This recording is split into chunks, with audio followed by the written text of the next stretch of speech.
Pemirsa, terima kasih pian masih bersama kami. Berita selanjutnya menghabarkan Kementerian Hukum Wanham Kalimantan Selatan melaksanakan rapat koordinasi PPNS wilayah Kalimantan Selatan di Grand Davam Q Hotel Banjarbaru, Baisukan, Kamis 23 Februari 2023. Kegiatan yang dihadiri oleh 60 peserta ini dibuka oleh Kakanwil Kemenkumham Kalimantan Selatan.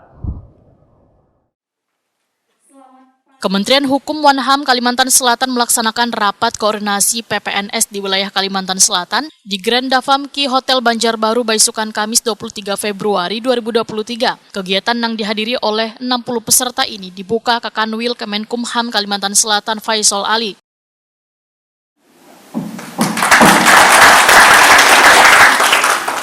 Bapak Ibu hadirin yang kami hormati, saya atas nama Kepala Kantor Wilayah mengapresiasi ucapan terima kasih kepada para panitia yang di Divisi Pelayanan Hukum yang telah menggelar acara rapor ini kepada bagus dan safety. Dalam kegiatan ini dihadirkan narasumber Siti Khadijah dari Direktorat Jenderal Administrasi Hukum Umum dengan materi penguatan peran PPNS di Kalimantan Selatan. Kemudian Trisna Agus Brata dari Direktorat Reserse Kriminal Khusus Polda Kalimantan Selatan tentang peran Korwas PPNS dalam rangka sinergi penegakan hukum di Kalimantan Selatan, serta Muhammad Dian Ansari dari Satpol PP Wan Pemadam Kebakaran Provinsi Kalimantan Selatan tentang sosialisasi tugas wan fungsi Sekretariat PPNS di daerah. Kakanwil Kemenkumham Kalimantan Selatan Faisal Ali, Wetokoni Prima TV memadahakan, tujuan dari kegiatan adalah untuk meningkatkan kualitas kinerja PPNS dalam pelaksanaan tugasnya, serta sebagai ajang untuk saling berbagi pengalaman wan informasi antar PPNS. Menurut Faisal Ali, pejabat pegawai negeri sipil atau PPNS tertentu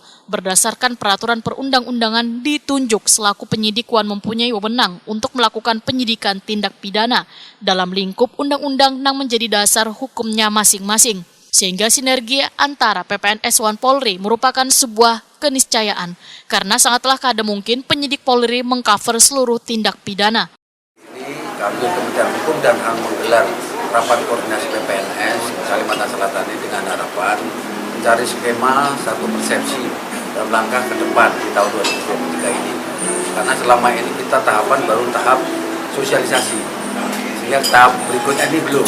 Tahap pembinaan, tahap gelar operasi itu belum. Ada 3 tahap ya, gelar pembinaan, gelar sosialisasi, gelar pembinaan, dan gelar operasi. Nah, selama ini baru gelar sosialisasi. Nah, ini mencari skema dulu. Karena produk-produk KI banyak di luar itu yang belum pernah kami, artinya belum pernah kami tidak lanjut. Nah, ini di satu sisi juga ada inovasi baru terkait pelayanan umum, yaitu one brand one value itu. Nah, tahun 2023 ini tahun merek. Nah, tahun merek ini harus dilandasi security-nya ya, seperti oknumnya siapa, yaitu PPNS.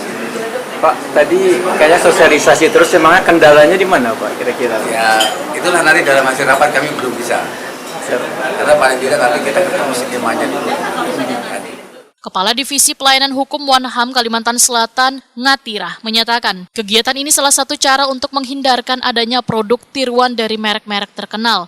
Bahkan berdasarkan pemantauan di 2 mal terbesar di Kalimantan Selatan, yaitu Duta Mall Wan Kimol, serta dilakukan sertifikasi lantaran kada didapati adanya barang-barang bajakan. Namun dikhawatirkan, ujar Ngatirah, barang bajakan tersebut tersebar di mal atau pasar-pasar lainnya, sehingga diadakanlah kegiatan ini. Ini dikhawatirkan di luar-luaran sana ada. Nah, itu oleh karena itu kita perlu menindaklanjuti ini ketika ada permasalahan-permasalahan, pelanggaran-pelanggaran terhadap merek-merek, apalagi ini tahun merek. Ini yang diharapkan. Nah, termasuk ciptaan. Kan kalau dulu dikenal adanya kaset bajakan. Nah, jangan sampai itu kaset bajakan ternyata dijual dengan harga orisinil seperti itu yang. Bu, di Kalimantan Selatan masih banyak ya Bu yang ada yang didapati lah paling tidak di Kalimantan Selatan ini untuk produk yang tidak di Duta Mall lah, paling tidak di bawahan lah.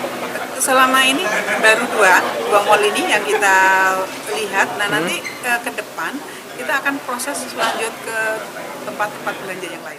Ngatirah menambahkan Kementerian Hukum Wanham Kalimantan Selatan nantinya akan menyasar toko-toko ataupun pasar-pasar tradisional yang terindikasi ada menjual barang-barang bajakan.